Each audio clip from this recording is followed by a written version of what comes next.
Activate Kiki-Jiki, targeting Felidar Guardian. Make 100,000 tokens with haste. This might be what you hear when the game ends, but what's actually going on behind the scenes?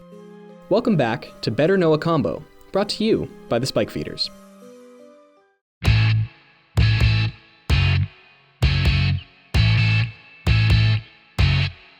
Now, how does it work? That's a great question.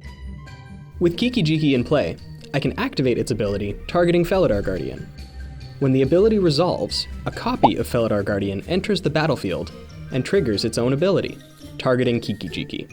When the ability resolves, Kiki-Jiki is exiled and immediately returns to play, untapped. Because Kiki-Jiki has haste, I can activate its ability again to make another copy of Felidar Guardian, repeating this process as many times as I'd like. Because the tokens also have haste, I can attack with an army of hasty 1/4s. As you may know, Felidar Guardian is not the only creature that combos with Kiki-Jiki.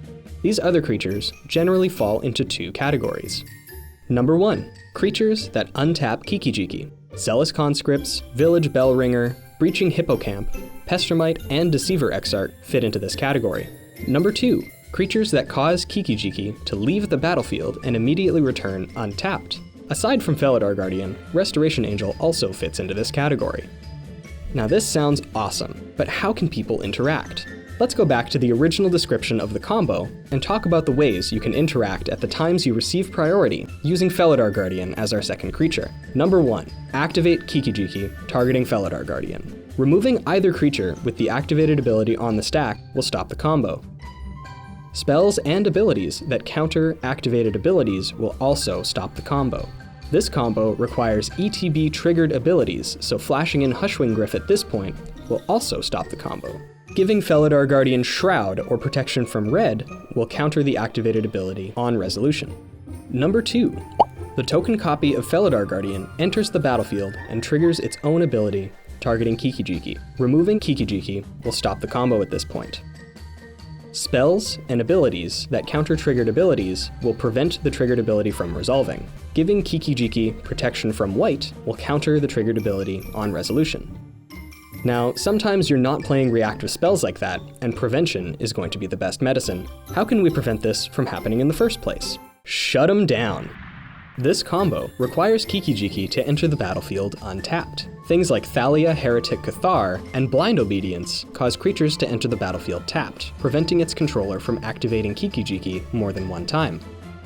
This combo requires ETB-triggered abilities. Torpor Orb and Tocatli Honor Guard stop these from happening altogether.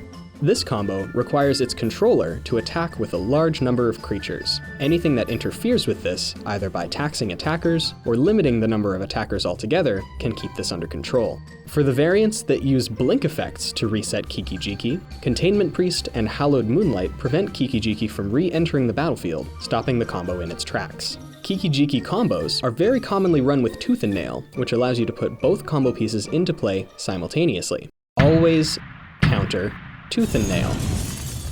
You'll also see this combo run in decks that run Birthing Pod, but we'll do another video on the pod lines that'll get you there. And that about does it for this installment of Better Know a Combo. If you have a combo you want to see explained, make sure to let us know in the comments below. Until next time, keep your Kikis Jiki and your mirrors broken. Hey, thanks for checking out the Spike Feeders on YouTube. If you like this content and you want to see more, make sure you click subscribe. If you love this content, click on the link to our Patreon. Every dollar helps us create more videos like this.